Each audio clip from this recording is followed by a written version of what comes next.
Je vais vous parler d'Angular et des signals. Est-ce qu'il y a des gens qui font de l'Angular aujourd'hui? Oh, une bonne moitié quand même. Pour les autres, je suis désolé. Ça arrive à tout le monde, même aux meilleurs. Donc je vais vous parler des signals, qui est une nouvelle API, une nouvelle primitive pour faire de la réactivité. Avant ça, oui, je m'introduis, je m'appelle Benjamin Legrand. Vous pouvez me suivre sur les réseaux sociaux sur le handle Benji Le Niard. C'est un peu un petit jeu de mots. Je travaille chez OnePoint. J'aime beaucoup Angular. Je l'utilise depuis un petit paquet d'années, depuis la version AngularJS pour être précis. Puis dans mes passe-temps, j'aime bien la musique et faire des claviers. C'est une autre histoire. Du coup, je vais vous parler de Signal. C'est pour faire de la réactivité. La réactivité, c'est quoi? Évidemment, c'est le fait de réagir. Dans la programmation, on a une super définition d'un expert qui nous dit qu'en fait, c'est un paradigme de programmation construit sur des émetteurs d'événements centrés sur la donnée. C'est un peu compliqué, mais bon, bref, on réagit à un changement de données. Ce qu'on veut éviter, c'est d'aller partout où on affiche notre donnée qui a changé, faire du code pour aller dire va te mettre à jour. L'exemple le plus connu, ça va être quand même Excel. Vous avez une formule. Quand votre valeur de A ou B change, dans ma colonne C, ça se met à jour automatiquement, vous n'avez rien à faire. Comment on fait dans nos langages front? Il faut savoir déjà qu'en JavaScript, il n'y a pas de primitive, contrairement à d'autres langages, il n'y a pas de primitive pour faire de la réactivité. Donc la plupart des frameworks qui vont comparer des valeurs, c'est ce que font React, les premières versions d'Angular faisaient ça, on appelle ça du dirty checking. Ils vont regarder l'état d'une valeur avant, après, les comparer, dire puis si ça a changé, on va réagir. En Angular, on va surtout utiliser les observables, donc l'API d'RxJS. Et le petit nouvelle primitive qui est arrivée récemment, donc c'est basé sur les signals. C'est un truc qui n'est pas que Angular. Il y a plein de frameworks qui l'ont, Quick, Solid, enfin bref, sous une forme ou une autre. Comment on faisait avant, le passé? En fait, à l'ancienne, ce que je vous disais, on reçoit une donnée, puis on va aller partout dans le DOM, on va aller sélectionner les endroits où ils sont. Donc moi, j'en ai fait beaucoup dans mon début de carrière, surtout avec jQuery. Problème de ça, c'est que où est la source de vérité sur votre valeur? Deuxième problème, c'est qu'il faut qu'on gère aussi l'asynchrone. Donc aujourd'hui, on a les promesses. L'asynchrone, c'est contaminant, c'est votre valeur, elle va arriver un jour peut-être, vous l'aurez. Donc, comment on gère ça en Angular? On a deux solutions principales. On a, il y a aussi async await, mais bon, passons. On utilise RxJS et ZoneJS. RxJS, on encapsule une valeur dans un autre objet, donc un observable. C'est extrêmement puissant. Par contre, l'API est un petit peu... alors, ça, c'était pour créer des observables. Ça, c'est pour transformer des observables. On peut aussi les filtrer. Et cette animation est beaucoup trop longue. Bref. Du coup, c'est une API un peu riche. C'est souvent ce qui fait... ce qui pique un peu les gens quand ils apprennent Angular. Et puis il faut faire attention, c'est un peu un foot gun à se tirer des balles dans le pied. Si vous vous désabonnez pas d'un observable, vous faites des fuites mémoire, vous faites des effets bizarres. Donc RxJS, premier outil qu'on utilise en Angular pour faire de la réactivité. Deuxième outil, c'est ZoneJS. ZoneJS, c'est quoi? C'est un outil qui va se mettre entre votre code, entre vos méthodes asynchrones et le reste. Et dès qu'il y a quelque chose qui change, ça va informer Angular que, il y a quelque chose qui a changé. C'est un peu magique et en fait, ça se comporte en monkey patchant votre code. C'est-à-dire que si vous croyez utiliser une promesse en Angular, en fait, pas vraiment. Vous utilisez une promesse qui est fournie par ZoneJS. Et c'est grâce à ça qu'on va pouvoir relancer des détections de changement dans nos composants Angular pour dire « Ok, va te mettre à jour ». La détection de changement, c'est basé sur un arbre de composants, l'arbre du DOM. Vous avez vos composants de haut en bas, donc Angular va comparer les valeurs et descendre plus bas dans votre arbre de composants. L'inconvénient, et qu'est-ce que vont résoudre les signals, c'est que cette détection de changement, elle n'est pas granulaire. Ça veut dire que dans un composant, si vous avez une petite valeur qui change, tout le composant va être re-rendu. Dans la réactivité et dans toutes les promesses, les observables et les signaux dont je vous ai parlé et je vous ai présenté, il y a cette notion de producteur, consommateur, quelqu'un qui va changer la valeur, émettre une nouvelle valeur, et quelqu'un qui écoute et qui va réagir du coup. La question qu'on peut se poser avec les signaux, c'est dans quel sens ça va aller. Donc si on prend, bon, je ne vais pas aller trop loin, mais vous allez grosso modo, je veux tirer la valeur, je vais faire un appel de fonction, là, single, pool, sur un tableau pour itérer, j'ai un itérateur. Et dans l'autre sens, quand on est dans une structure qui va me pousser la valeur, c'est plutôt les promesses et les observables. Un signal, c'est un peu entre les deux. C'est à la fois, vous allez appeler un signal, mais il va aussi vous pousser une nouvelle valeur en dessous. Comment c'est arrivé dans le framework? Par une RFC, donc il y a un peu plus d'1 an.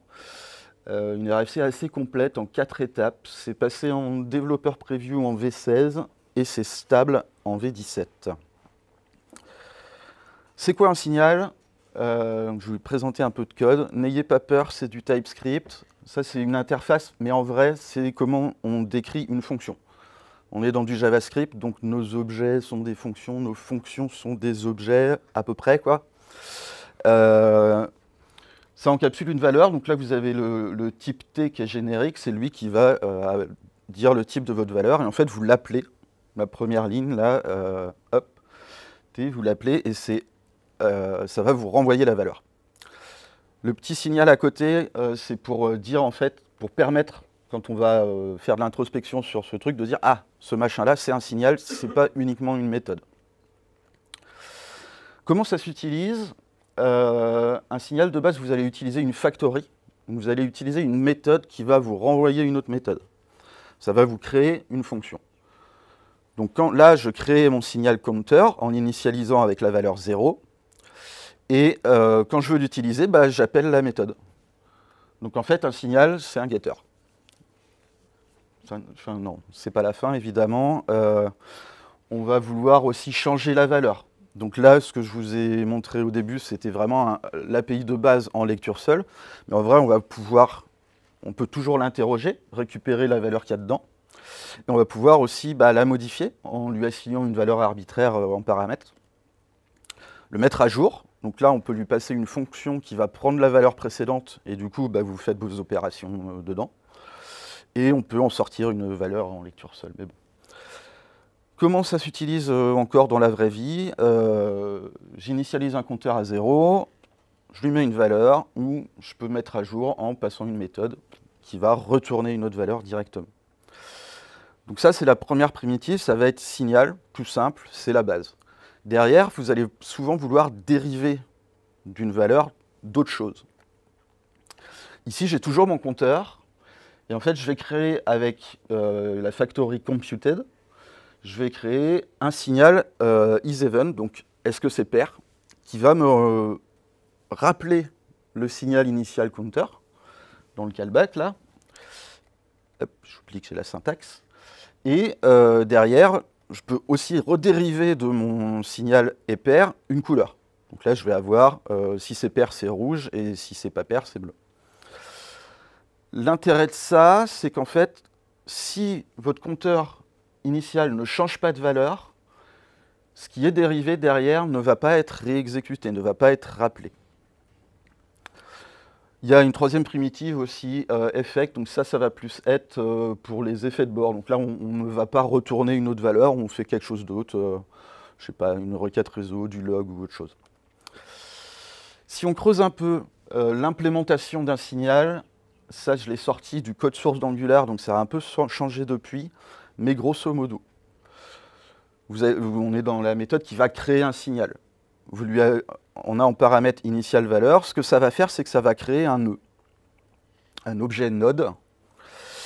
Et cette petite fonction là, on va dire, ok, c'est cette fonction-là qui est renvoyée, en fait. Et donc, on va renvoyer la valeur du nœud qu'on a assigné plus haut. Ça veut dire quoi? Ça veut dire qu'en interne, quand vous appelez un signal et que vous dérivez des signaux d'autres, bah, vous faites un graphe, en fait. Vous faites un graphe dirigé, je ne sais plus le terme exact, mais ce qui veut dire que vous avez une notion de dépendance entre signaux qui vont vous renvoyer des infos. Donc chaque fois que vous appelez un signal, en fait, vous allez appeler un producteur. Et vous avez la notion de un nœud de mon graphe peut être à la fois producteur et consommateur. Et ce qui fait qu'en interne, on peut retrouver qui dérive de quoi. Et sur chaque nœud, surtout, il y a une notion de dirty, c'est-à-dire de dire, OK, mon nœud, sa valeur a changé, donc il faut que tous les utilisateurs de ce signal se réexécutent pour se mettre à jour. Je ne suis pas trop plus loin dans le détail de la technique, mais je vous conseille d'aller lire le code source, c'est vraiment pas mal. Le futur maintenant, alors quand j'ai écrit ce talk, c'était l'année dernière, donc le futur c'est le présent. Puis pour Marty aussi, parce que lui il y est allé en 2015, je crois. Bref. Donc c'est le présent, qu'est-ce qu'on peut faire aujourd'hui? Comment on utilise un signal dans un composant Angular? Donc là vous avez un super petit composant. J'initialise une valeur en degrés Celsius. Je fais mon computed qui va me convertir mes degrés Celsius en Fahrenheit. Et notez la petite différence par rapport à l'utilisation dans un template de propriété. Là, on va appeler le signal. C'est un appel de fonction. C'est vraiment le gros truc qui choque un peu quand on se met à migrer vers les signals, c'est ça.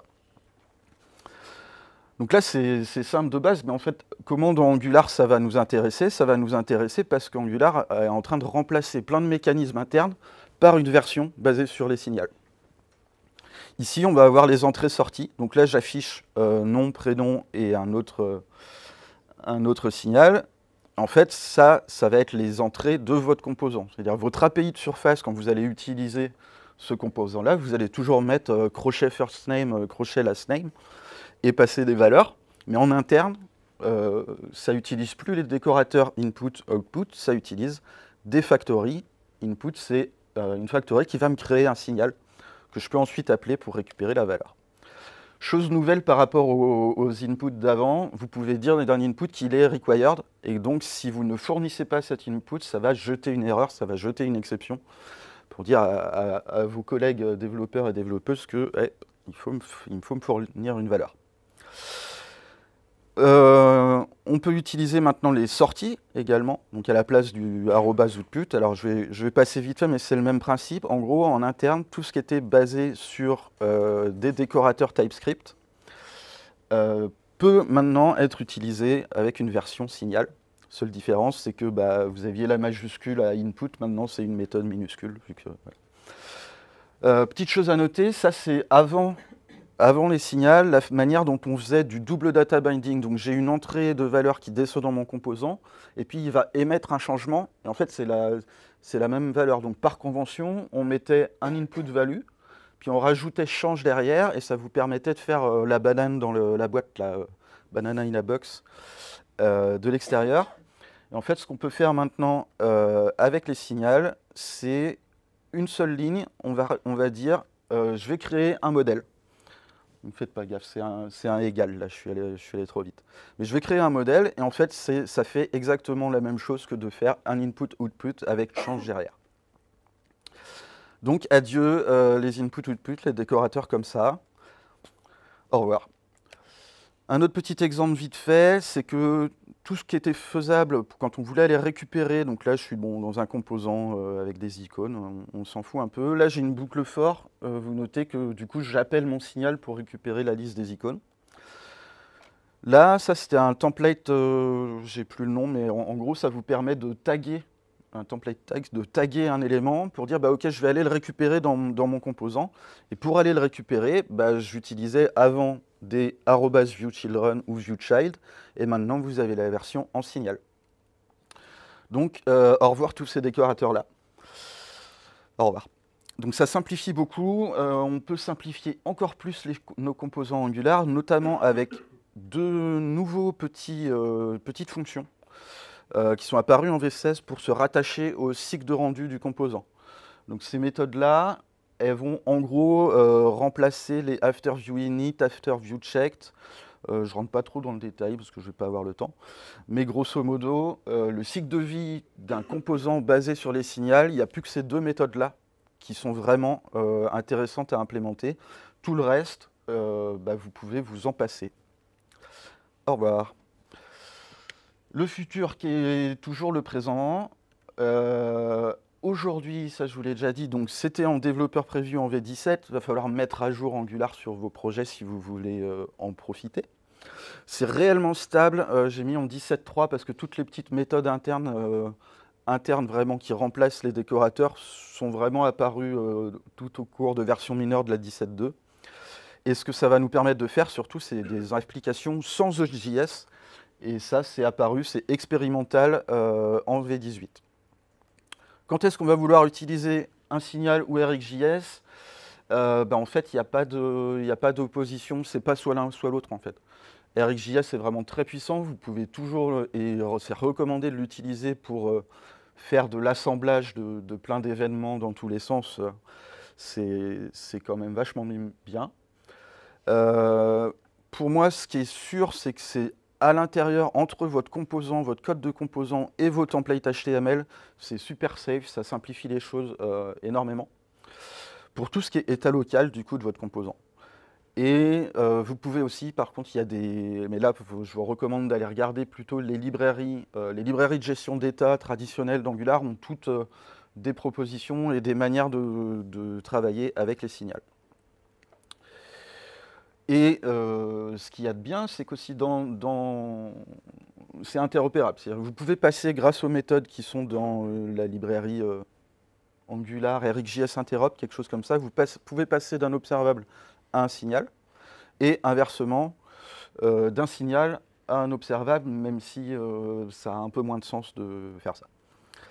Le futur, pour Angular, ça veut dire quoi? Ça va être plus simple, ça va faire moins de décorateurs TypeScript.